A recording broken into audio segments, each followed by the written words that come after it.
What's up, guys? Well, welcome back. Is this getting old for you yet? Winning, I mean. No, this is my favorite part. Never gets old. So what did you think of your performance? Yeah, I thought it was really good. I followed my game plan that I had set in my head. With that being said, I wasn't expecting to be so off-balanced by the foot sweeps, so that was a surprise. That was something that I'm going to have to go back and look at, a little small hole in my game. But that's the good thing about competing against, number one ranked guys in the world, right? They're going to show you some small holes in your game and things you need to work on. But with that being said, I got taken down at a time that there was no points, so I don't know if that would have played out the same. He tried as well to take me down in the points period, I think, and I was able to get popped back up. So all in all, yeah, he got off a little more offense than I would have liked, but can't complain. He's a tough competitor. He won double gold at the Nogi Worlds at black belt. He won the absolute division. He has wins over some of the best guys in the world, and I was able to get the win. And not only get the win, but get the submission, which was something that I talked about a lot. I really wanted to get the submission, and I accomplished that. So I can't be too hard on myself. I gotta at least enjoy it a little bit.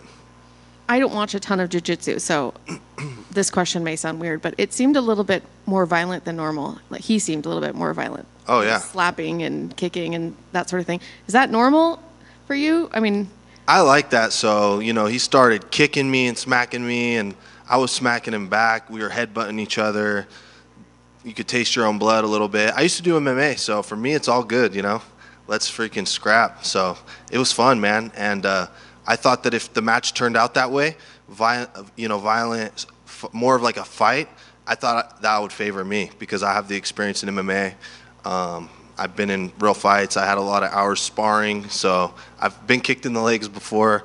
It's all good. I didn't let it get to me. I stayed composed, I was able to come out on top, so it's all good. So that didn't surprise you from him?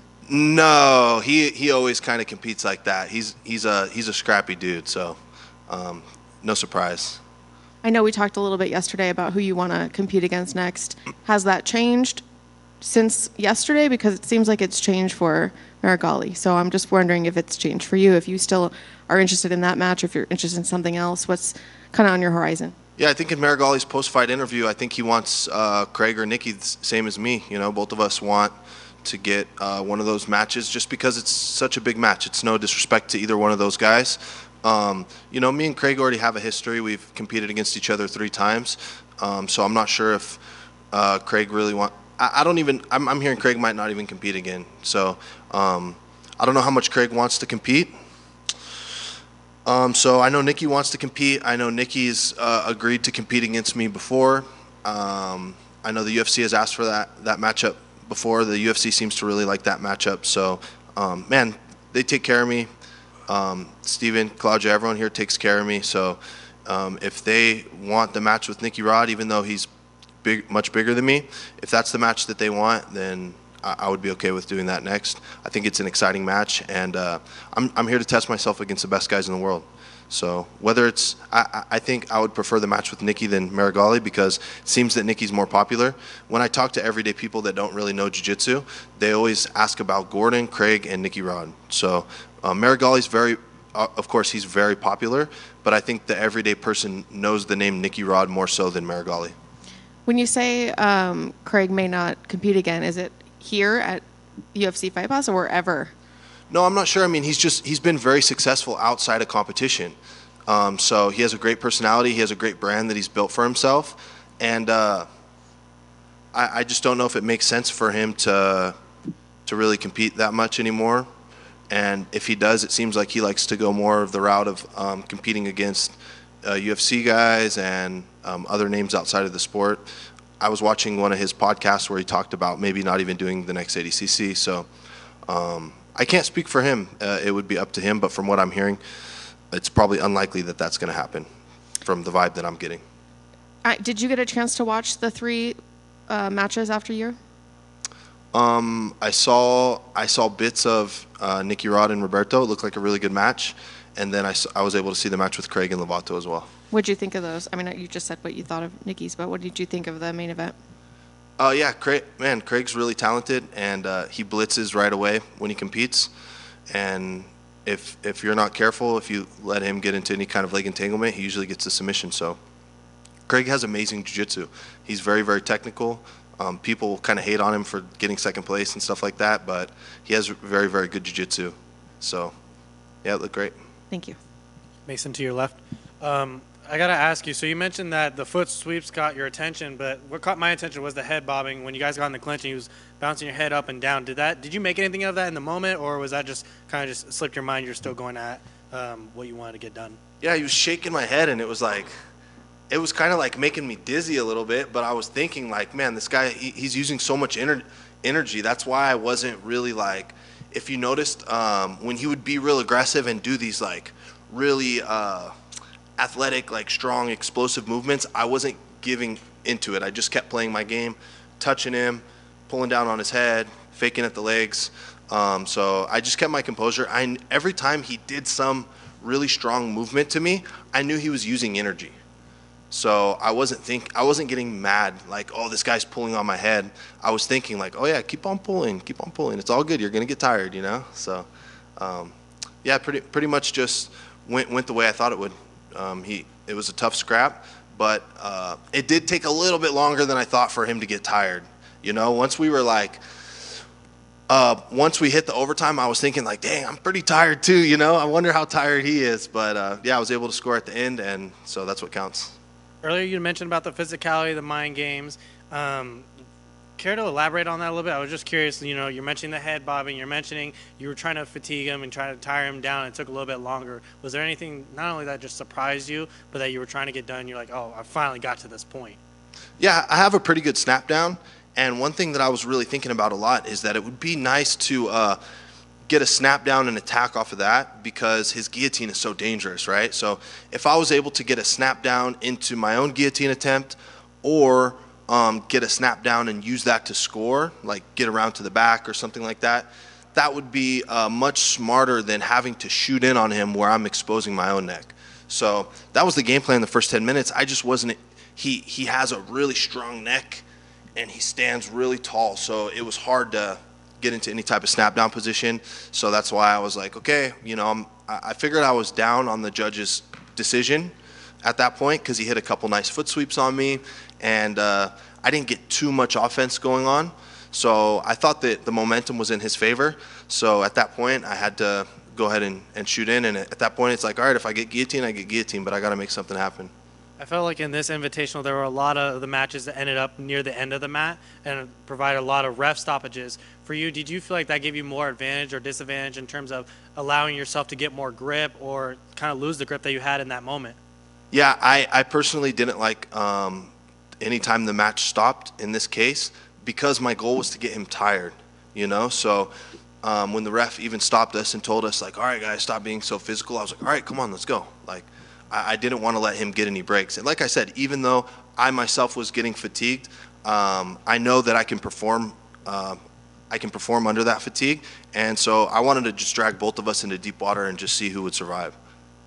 Well, looks like you survived. Congrats on the win. Thank you. Hey, Mason, I just want to ask you, obviously, last time we saw you, you faced off with Gordon. I'm pretty sure that was like the plan going forward, and then he comes out and says he's not competing until ADCC. How bummed were you that you weren't going to grapple him?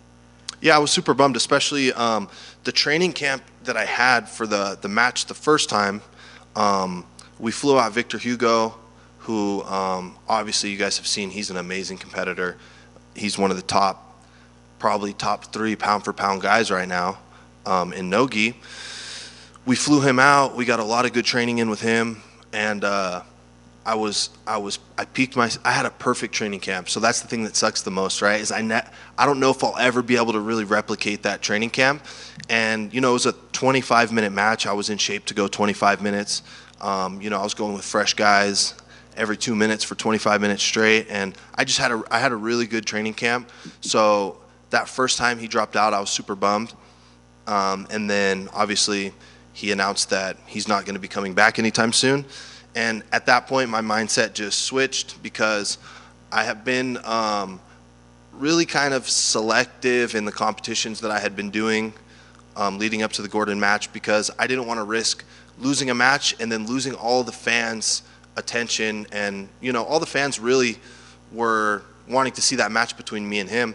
And I figured that if I took a loss against someone, maybe someone Gordon had beat before or something like that, then all of a sudden the fans are going to say, oh, we don't want to see that anymore, right? So I was being a little more selective in the competitions I was doing because I had that Gordon match already lined up. And at this point, I just got to a point where I'm like, hey, man, I'm 31. I don't want to sit around and wait for Gordon because I may never get the match. So let's just take this time and let's just challenge ourselves and go after some of the top guys. Is ADCC still planned? Yeah, I definitely want to compete in the next ADCC. I got my official invite, so I'm definitely going to do ADCC. And besides ADCC, I don't know if I'll do any other competitions just because I like the Fight Pass Invitational so much. So I'll probably just stick to Fight Pass and ADCC for now. Congrats. Thank you. How was the transition like for you going from the MMA scene to just strictly the jiu-jitsu scene? I know you even went undefeated across your amateur and pro career.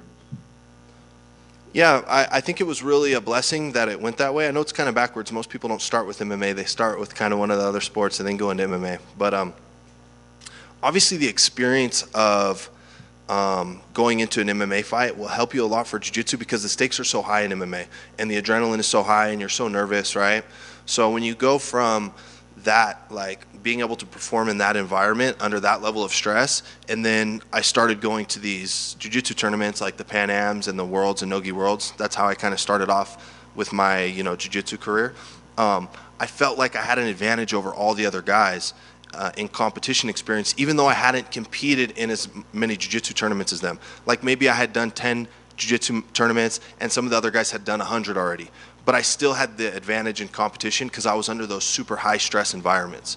So, and then obviously coming here to the Fight Pass Invitational, where it's on a stage and it's a super fight, a lot of jiu-jitsu guys aren't used to that. They're used to being at a tournament setting.